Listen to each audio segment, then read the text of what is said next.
Hello, fellow Movie Crusaders, and welcome to another episode of Sean's Movie Crusades. My name's Sean Wasserkrug, and today we're going to be reviewing the newest cartoon adaptation movie for Scooby-Doo, Scoob.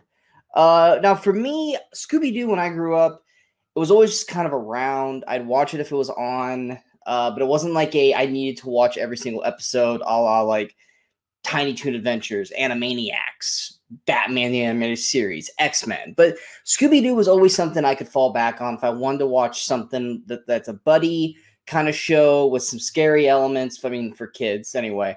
And I mean, it was just there. You know, it was fine. But it wasn't anything that I really needed to watch all the time.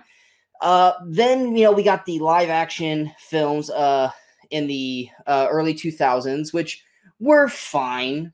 Well, the first one was fine. The second one was but it was great casting with Freddie Prinze Jr. as Fred, Sarah Michelle Gellar as Daphne, Linda Cardellini, and Matthew Lillard as Velma and Shaggy.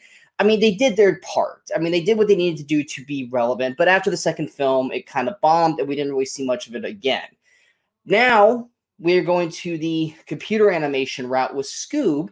And not gonna lie, when I saw the first trailer for this, I actually was very hopeful for it. I liked the aspect of showing how Shaggy and Scoob first met and seeing kind of the younger versions of these characters that we've all known as basically teenagers / adults for the entirety of their career. So seeing a younger version of them definitely made it intriguing. It actually felt very heartfelt, and it had that charm. Like even in the trailer, it's just I smirked and laughed a few times, and it was one of those things where it's like it made me feel good knowing that they were coming out with a movie like this.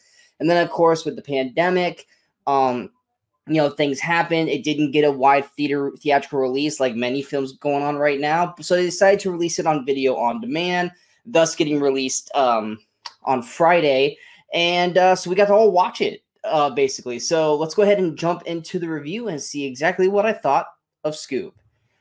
With Scoob, the basic plot of Scoob is obviously it tells you the story of how Scooby, I gotta stop saying Scoob, how Scooby and Shaggy first met and how the rest of the mystery team met, and then we go to present day when the way the plot is described.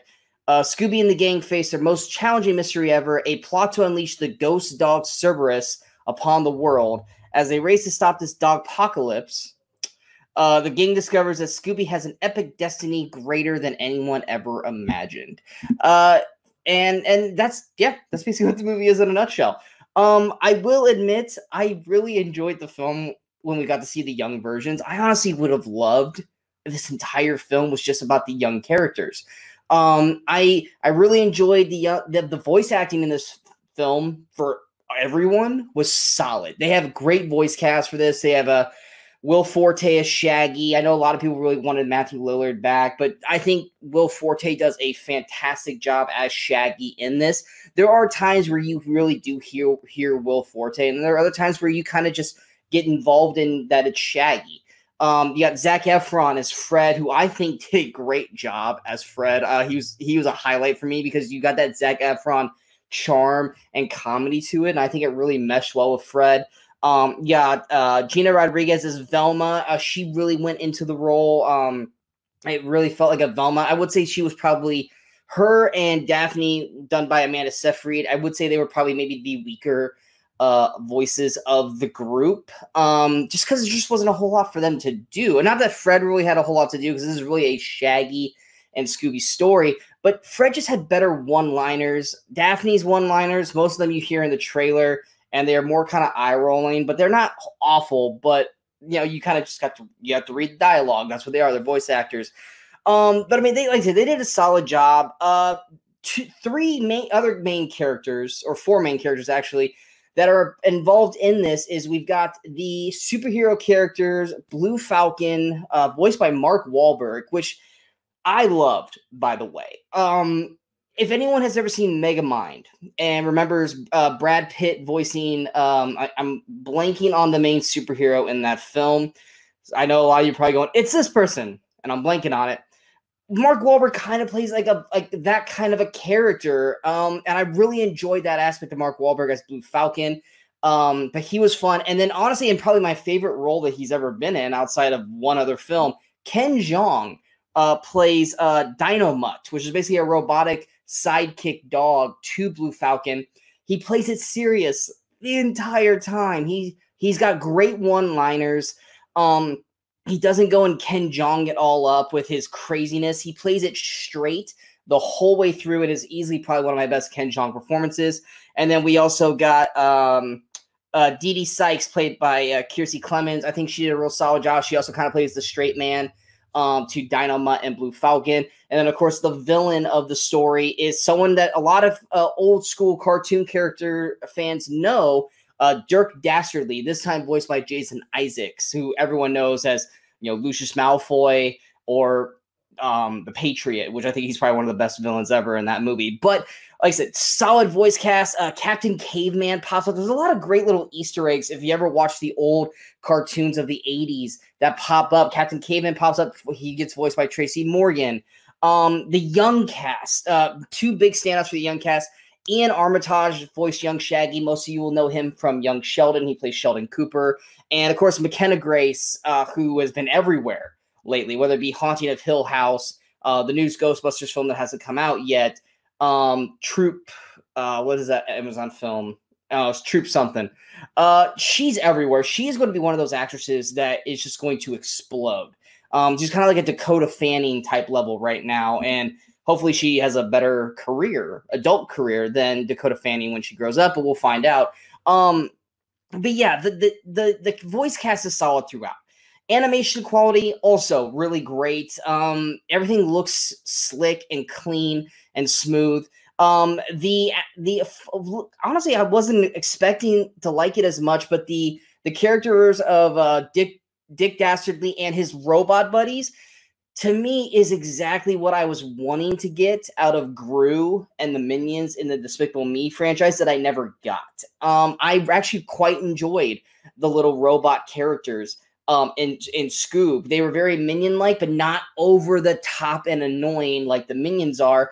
And Dick Dastardly comes off as the villain that Gru should have been. Now, I know Gru technically is not necessarily the villain of Despicable Me. He's more of the hero who is a villain.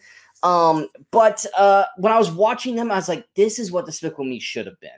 And they did a really good job. I really liked that character dynamic between Dick Dastardly and his little robots. And of course, like I said, he meshes well perfectly with Shaggy, Scooby, Blue Falcon, and even Fred.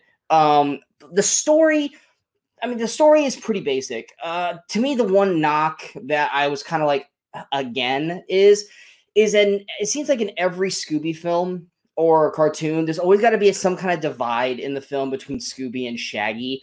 And it's like, look, they're the best friend duo of the ages. They're the two of the, they're like this. They're never gonna fall apart. But like, I think in one of the live action films, I can't remember if it was the sequel or the first one, they have a falling out. And this, they have a falling out, and then they come back together because, let's face it, it's Scooby-Doo. Him and Shaggy are never supposed to be apart. But it's just one of those things where it's like, we've seen this before. We don't need to see it again. Give us something unique and different. Maybe involve the rest of the mystery team, because like I said, they do kind of backseated in this film for just Scooby and Shaggy. I realize that they're the two most popular characters, but integrate the rest of the mystery team in and just, make it work better for you in that aspect, because the whole, Scooby and Shaggy broke up for 15 minutes and they're back together, it's very tiring. And I was a little bummed when that ended up being the main logic of the story. Also, there's a lot of backstory in Scooby that kind of maybe explains why Scooby is the way Scooby is. Do they dig deep into it? No. But maybe it might answer some things. I know a lot of people were upset in the trailers when Scooby talks too much. Yes, he does. Scooby does have full-on complete sentences. Yes, he does say the occasional words wrong because he's a dog. But for the most part, Scooby's incredibly intelligent in this, more so than he was in the cartoons or the live-action films, where he could only put so many words together. He can pretty much have a full-on conversation with you in these films, which is weird because also when they're young, they seem to just be totally okay that a dog can talk. So maybe that's just the world that the Scooby world is in, that dogs can talk totally fine. But like I said, it's a minor setback. Everyone's always been okay with Scooby being able to talk before, but it might be more annoying this time out because he does talk like a full-on character than just the occasional kind of thing. Overall, though, Scoob, I think, does a real solid job in doing what it's supposed to do, and that is be a fun family film for everyone, and especially around today with the pandemic, and a movie that you can buy at home and have all the kids sit down, and a movie that you can enjoy as well, because most parents who are going to be watching this with their kids were at that age when Scooby-Doo came out, whether it be the live-action film or whether it be the cartoon. So in terms of recommendation, I can 100% recommend Scoob to all of you. I think you guys will quite enjoy it. And for only, and yes, I know it's $20, but let's think logistically here. If you are taking a friend or your children to a movie theater, you're going to be spending over $20 anyway, whether it be tickets alone or just the food. So a $20 price tag for a 48-hour rental of Scoob is really not that bad. I definitely think it's worth it if you like any of the Scooby-Doo characters, or if you're looking for just a new fun movie to watch, because like I said, we haven't really gotten any lately. So yes, I would definitely recommend Scoob. Go into my review score. I'm actually going to get Scoob a 7.2 out of 10. Like I said, it's a solid family film. I mean, it doesn't break the mold. It doesn't do anything that's going to make it be better than, one of the top films of the year or anything like that. Well, I guess right now, in terms of movies that come out this year, it is one of the top ones of the year. But like I said, you're going to have a fun time. It's not going to blow you away, but it's also not going to leave you disappointed either. If you guys just want a solid family children film, I do think it's better than Trolls World Tour. I really do. But I think if you guys just want a fun, nice film to enjoy with the family, you cannot go wrong with Scoob. So I definitely recommend that. I hope you guys enjoyed the review. If you guys did, go ahead and hit that like button. If you guys feel like this review is worth sharing, go ahead and hit that share button. But most importantly, don't forget to hit that subscribe button to the channel so you guys stay up to date with all the latest videos that pop up in Sean's Movie Crusades. And of course, don't forget to follow us on all the social media outlets you see below.